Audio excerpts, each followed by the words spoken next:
حضرت عیسیٰ علیہ السلام کو خالق کائنات نے پہلے سے نبوت عطا فرمائی ہے، تو اس لیے یہ سوال پیدا ہی نہیں ہوتا۔ آپ جب قرب قیامت دنیا کے اندر تشریف لائیں گے تو آپ اس لحاظ سے تشریف لائیں گے، صلو علی الحبیب صلی اللہ تعالی علی محمد وعلی آلہ وصحبہ وبارک۔ آپ جب قرب قیامت دنیا کے اندر تشریف لائیں گے تو آپ نئے نبی ہونے کی حیثیت سے نہیں لائیں گے۔ اللہ تبارک و تعالیٰ کا جو وعدہ ہے اس کے مطابق آپ دنیا میں تشریف لائیں گے اور سرکار صلی اللہ تعالیٰ علیہ وآلہ وسلم کی شریعت پر خود بھی عمل کریں گے اور حضور علیہ السلام کی شریعت پر دوسرے لوگوں کو بھی عمل کروائیں گے۔ اس میں عیسائیوں کا جو عقیدہ ہے ان کے عقیدے کی خود ہی نفی ہو جاتی ہے۔ بہت سارے عیسائیوں کا یہ عقیدہ ہے کہ جناب عیسیٰ علیہ السلام کو سولی دیا گیا۔ اچھا، عیسائیوں کا یہ بھی عقیدہ ہے کہ عیسیٰ علیہ السلام خدا ہیں، کہ بغیر باپ کے پیدا ہوئے، لہذا جو بغیر باپ کے پیدا ہوئے وہ کیا ہے؟ وہ خدا ہے۔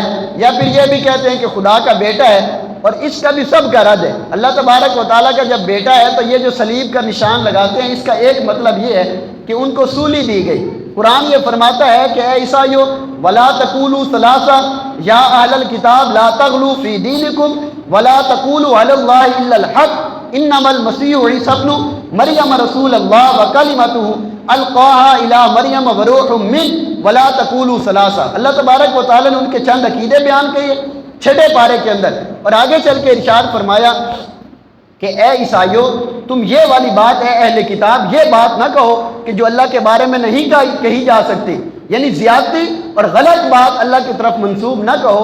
عیسیٰ علیہ السلام کو اللہ کا بیٹا بھی نہ کہو اور 3 خداؤں میں سے ایک خدا بھی نہ کہو، اور اس طرح کا یا ایک خدا بھی نہ مانو۔ عیسائیوں کا یہ عقیدہ تھا۔ اگر خدا مانتے ہیں تو پھر یہ کہتے ہیں کہ سولی دی گئی، خدا کو تو سولی دی نہیں جا سکتی، خدا تو موت سے پاک ہے۔ اگر وہ عیسیٰ علیہ السلام کو مردہ مانتے ہیں تو پھر اس کا مطلب کیا ہوا؟ مطلب یہ وہ خدا نہیں ہو سکتے۔ خدا تو وہ ہوتا ہے کہ جس کو موت آتی ہی نہیں ہے، اگر ان کو سولی دی گئی ہے تو پھر وہ خدا نہیں تھے۔ اور اسی طریقے سے خدا کا بیٹا بھی نہیں کہہ سکتے، کیوں؟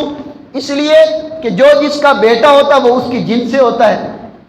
تو آپ علیہ السلام تو بندوں کی جنس سے تھے، انسانوں کی جنس سے تھے۔ خدا کی جو جنس ہے وہ ان چیزوں سے پاک ہے۔ اللہ تبارک و تعالیٰ کی جو جنس ہے وہ کھانے سے پاک ہے، وہ پینے سے پاک ہے، وہ مرنے سے پاک ہے، وہ چلنے سے پاک ہے۔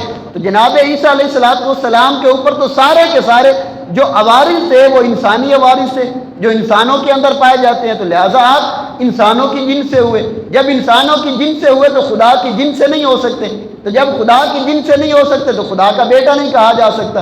تو قرآن کریم نے ان تمام عقائد کا رد کیا اور بتا دیا کہ عیسیٰ علیہ السلام اللہ کا رسول اور اللہ کا بندہ ہے اور اللہ کا کلمہ ہے، اور یہ واضح طور پہ قرآن کی آیات موجود ہیں۔ ان کا جو عقیدہ اور نظریہ تھا وہ یہ تھا کہ یہ خدا ہے، یہ خدا کے بیٹے ہیں، یہ 3 خداؤں میں سے ایک خدا ہیں۔ تینوں کو اللہ تبارک و تعالیٰ نے قرآن میں رد فرما دیا۔ تو لہٰذا حضور نبی کریم علیہ السلام کو خاتم النبیین فرمایا گیا، اور سب صحابہ کرام کا یہ عقیدہ اور اس آیت کریمہ کا یہی مطلب تھا کہ خاتم النبیین کا مطلب یہ ہے کہ رسول کریم صلی اللہ تعالیٰ علیہ وآلہ وسلم کے بعد کوئی اور نبی نہیں آ سکتا۔ ایک حدیث پاک کے اندر رسول کریم صلی اللہ تعالیٰ علیہ وآلہ وسلم نے فرمایا کہ میرے بعد 30 دجال ہوں گے کذاب، اور ان میں سے ہر ایک فرمایا کہ نبوت کا دعویٰ کرے گا اور وہ کہے گا کہ میں اللہ کا نبی ہوں۔ اور ایسے ہی ہوا، بہت ساروں نے تو نبوت کا دعویٰ کیا۔ حضرت سیدنا صدیق اکبر رضی اللہ تعالیٰ عنہ کے زمانے کے اندر یمن کے اندر ایک شخص نے نبوت کا دعویٰ کیا جس کا نام اسود انسی تھا۔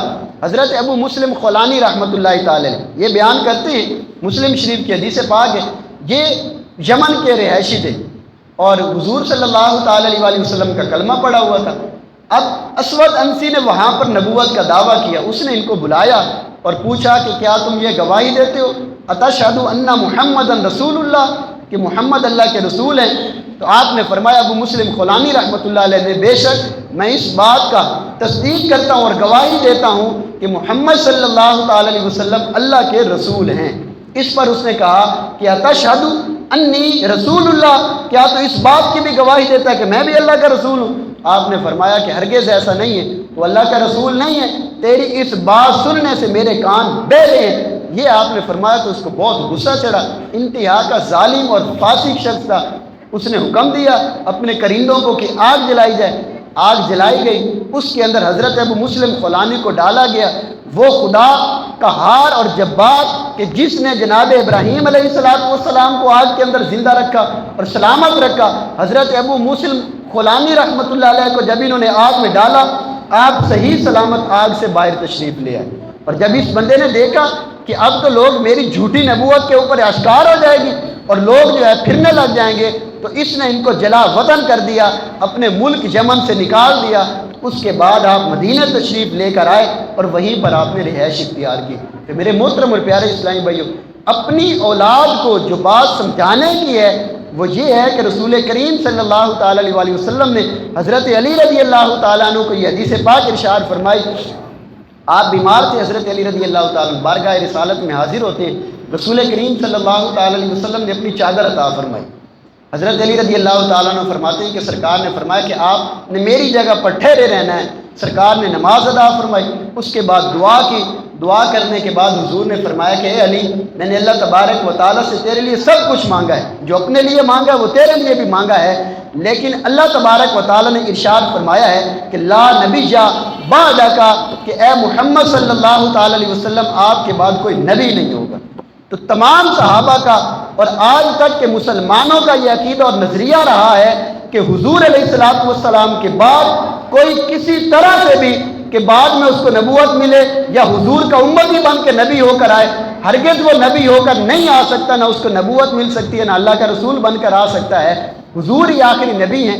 چند سالوں پہلے یہاں پاکستان کے اندر بھی کہ مرزا غلام احمد قادیانی نے اس بات کا دعویٰ کیا کہ میں نبی ہوں، اس کے خلاف بہت سارے علماء نے اس سے مناظرہ کیا اور اس کو سامنے بھی نہیں آیا اور اپنے کمرے کے اندر بند رہا، اور اس بات سے پھر مسلمانوں نے اس بات کی تحریک چلائی، اور یہاں تک کہ یہ تحریک جو ہے پاکستان کی پارلیمنٹ کے اندر گئی اور وہاں پر مناظرے ہوئے، اور پارلیمنٹ کے اندر قادیانیوں کو اسلام کے اندر جو پاکستان کے آئین کے اندر 7 ستمبر 1976 کے اندر یہ جو آئین تھا اس کے اندر قادیانیوں کو کافر قرار دیا گیا، اور یا نہ تو یہ اپنا مسجد کی طرح عبادت خانہ بنا سکتے ہیں، نہ اذان دے سکتے ہیں، نہ اپنے آپ کو مسلمان کہلوا سکتے ہیں، اور نہ ہی اپنے دین کی تبلیغ کر سکتے ہیں۔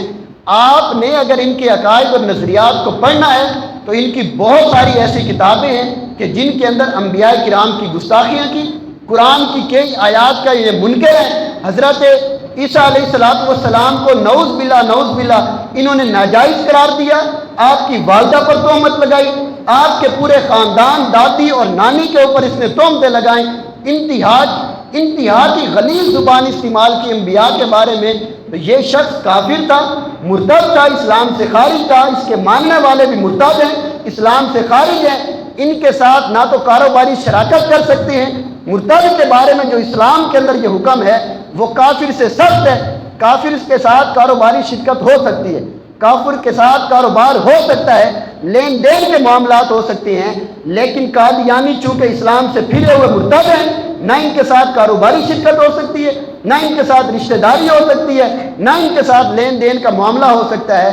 لہٰذا اپنی اولاد کو اس فتنے سے بچایا جائے اور ان کو بتایا جائے کہ حضور کے بعد کوئی آخری نبی نہیں ہے، سرکار علیہ السلام آخری نبی ہیں، اور یہ جو لوگ ہیں ان کا جو گروہ ہے اسلام سے خارج، کافر اور مرتد ہے، اللہ کی بارگاہ میں مردود ہیں۔ خالق کائنات ہم سب کو عمل کرنے کی توفیق نصیب